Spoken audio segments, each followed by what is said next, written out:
वंशी विभूषित करान्नवनीरिदाभा पीताम्बरादरुणबिम्बफलाधरोष्टात् पूर्णेन्दु सुंदर मुखादरविन्दनेत्रात् कृष्णात् परं किमपि तत्त्वमहं न जाने। कृष्णात् परं किमपि तत्त्वमहं न जाने। सभी को जय श्री राम। सबका मंगल, सबका भला हो, सब सुखी हो, सब कल्याण को प्राप्त हो। सर्वे भवन्तु सुखिनः, सर्वे सन्तु निरामयाः, सर्वे भद्राणि पश्यन्तु, मा कश्चित् दुःखभाग् भवेत्। ये हमारे देश की विशालता है कि हमारी सोच इतनी विशाल है कि हम किसी एक की बात नहीं करते, हम बात करते हैं सर्व की। सर्वे भवन्तु सुखिनः, सब सुखी हो। हमारी जो सोच है, हमारे पुराने ऋषि महर्षियों की सोच इतनी विशाल थी कि वो पूरी पृथ्वी को परिवार मानते थे। वसुधैव कुटुम्बकम, यह भाव यदि कहीं है तो वो अपने भारत देश में है। और हमें गर्व होना चाहिए कि हम उस देश के एक अभिन्न अंग हैं। हम सभी से देश हैं। यदि हमारे भाव ठीक होंगे तो देश, पूरे देश के भाव ठीक होंगे। एक शांति कुंज हरिद्वार है, वहाँ पर एक उद्घोष है कि हम बदलेंगे, युग बदलेगा, और हम सुधरेंगे, युग सुधरेगा। हम पूरे जमाने को दोष देते हैं लेकिन अपने आप पर काम नहीं करते। हमें पूरे जमाने को भूल करके अपने आप पर काम करना चाहिए। मुझे वह उद्घोष अत्यंत प्रिय लगा कि हम बदलेंगे, युग बदलेगा, हम सुधरेंगे, युग सुधरेगा। बड़ी अद्भुत बात। और यही भगवद गीता में कहा, आत्मेव हि आत्मनो बंधु उद्धरेद आत्मना आत्मानं नात्मानं अवसादयेत्। आत्मेव हि आत्मनो बंधु आत्मेव रिपुरात्मनः, कि अपने आप का उद्धार करे मनुष्य स्वयं। ये नहीं कहा कि किसी का सहारा लेकर, नहीं, पहले का अपने आप का उद्धार स्वयं करें।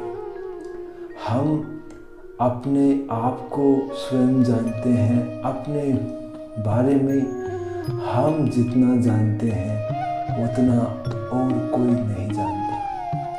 अपने दोष भी हम जानते हैं, अपने गुण भी हम जानते हैं। तो फिर बताइए, हमारे सिवाय हमारा सहारा और कौन बन सकता है? जो गुण है उनका वर्धन किया जाए, और जो दोष है उनको बाहर निकाला जाए। योग का उद्देश्य यही है। वो पतंजलि योग सूत्र का पहला जो सूत्र है उसमें है कि योगश्चित्त वृत्ति निरोध है, कि चित्त की वृत्तियों का रोकना योग है। हमारी चित्त की वृत्तियाँ यहाँ वहाँ घूमती है, उसको निर्मल करना योग है। और आगे जाकर के जो चित्त है उसकी 5 अवस्थाएं पतंजलि योग सूत्र में कही है। क्षिप्त, विक्षिप्त, मूढ़, निर्निरुद्ध, एकाग्र। अंतिम अवस्था कहिए एकाग्र, मन जब एकाग्र हो जाता है तब वह चित्त निर्मल हो जाता है। उसी के बारे में रामचरितमानस में कहा है, निर्मल जन सो मोहि पावा, मोहि छल छिद्र कपट न भावा। तो हमारी भारतीय संस्कृति में 3 प्रकार के प्रस्थान है।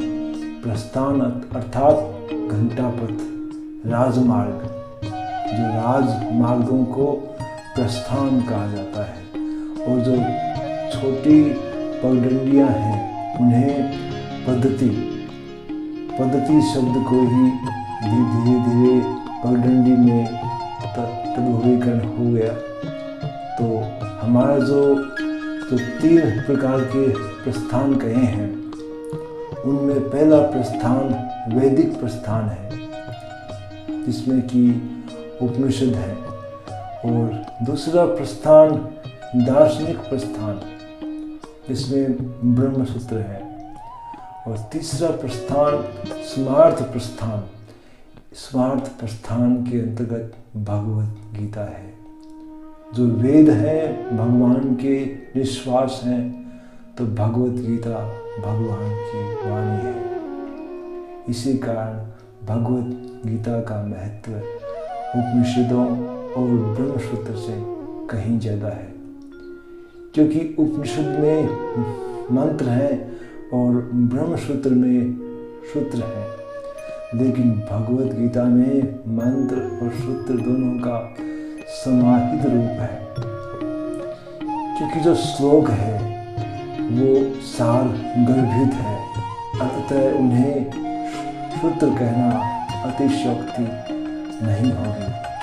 और क्योंकि श्लोक भगवान के मुख से कहे गए हैं, 700 श्लोकों में से 574 श्लोक भगवान श्री कृष्ण द्वारा कहे गए हैं, और 84 श्लोक अर्जुन द्वारा, 1 श्लोक धृतराष्ट्र द्वारा और संजय के द्वारा 41 श्लोक कहे गए हैं। तो 574 श्लोक भगवान श्री कृष्ण के द्वारा कहे गए हैं। तो जो भगवान के द्वारा कहे गए हैं उनकी महत्ता कम नहीं है, वे अद्भुत हैं। इसी कारण उन श्लोकों को श्लोक न कहकर यदि हम मंत्र कहा जाए तो कोई अतिशयोक्ति नहीं होगी, कोई अन्याय नहीं होगा। और जो भगवान के द्वारा कहे गए मंत्र इतने सारगर्भित हैं कि वो शुद्ध रूप में प्रतिष्ठित है, वो इतने गहन हैं कि हम उनका जितना चिंतन करते हैं उतना गहराई में अर्थ मिलता जाता है। जैसी जिसकी बुद्धि है वो वैसा अर्थ निकाल पाने में सक्षम है। भगवान तो स्वयं कहते हैं, ये यथा मां प्रबध्यन्ते तां तथे भजाम्यहम् मम वर्तमान वर्तन्ते मनुष्या पार्थ सर्वशः। कि अर्जुन, जो मुझे जिस भाव से भजता है मैं उसे उसी रूप में प्राप्त होता हूँ, और सभी लोग सब प्रकार से मेरे मार्ग का ही अनुसरण करते हैं। यही हमारे भारतीय संस्कृति की महान महत्ता है कि भगवत गीता एक ऐसा ग्रंथ, इसमें एक बार भी यह नहीं कहा कि आप हिंदू धर्म को अपनाओ या सनातन धर्म को अपनाओ।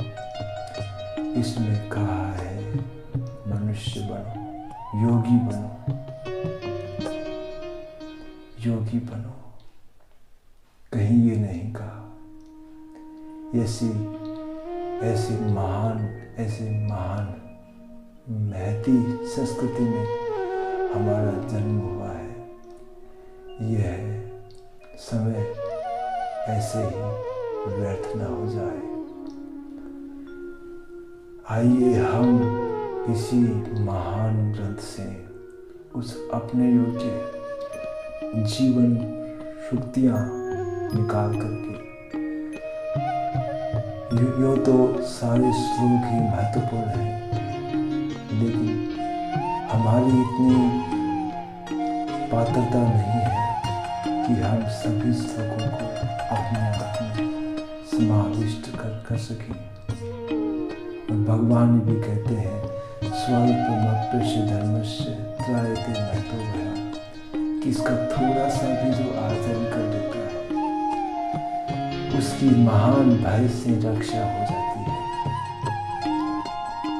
और हम धीरे धीरे शनैः ग्रंथा शनैः पंथा पंथा ग्रंथा शनैः शनैः धीरे धीरे जितना हमसे हो सके उतना पालन करते जाएं, क्योंकि हम जो ही एक कदम आगे बढ़ना शुरू होंगे त्यों मार्ग छोटा होता जाएगा।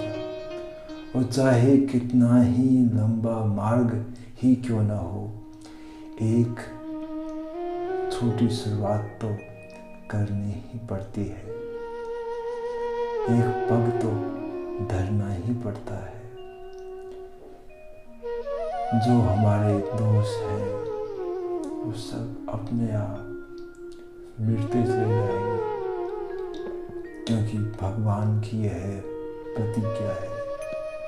भगवान कहते हैं तदेव शरणं गच्छ सर्वभावेन भारते तत्प्रसादात् परं शान्ति स्थानं प्राप्स्यति शाश्वतम्। मच्चित्तः सर्वदुर्गाणि मत्प्रसादात् तरिष्यसि। मच्चित्तः, तो मुझ में चित्त वाला होकर के सर्व दुर्गाणि मत प्रसादात् तरिष्यसि। जो दुर्ग है, दुर्ग अर्थात कठिनाइयाँ हैं, समस्याएं हैं, मत प्रसादात् तरिष्यसि, मेरे प्रसाद से पार करेगा, मेरे प्रसाद से तर जाएगा। तो भगवान का वचन है, हमें उनमें विश्वास करना चाहिए, क्योंकि विश्वासो फलदायक है, विश्वास फल देने वाला होता है। और जो संदेह करता है नायम लोकोस्ति न परो, उसके लिए न यह लोक है न पराया लोक है। इसके लिए ही राजा जनक कहते हैं श्रद्धस्व तात श्रद्धस्व एतात श्रद्धा करो। भगवान श्री कृष्ण भी भगवत गीता के चौथे अध्याय के 39वें श्लोक में कहते हैं श्रद्धावान भजते ज्ञानम श्रद्धावान लभते ज्ञानम मत्पर तत्पर संयुज्यते ज्ञानम लब्ध्वा परम शांतिं मत्सृणाति।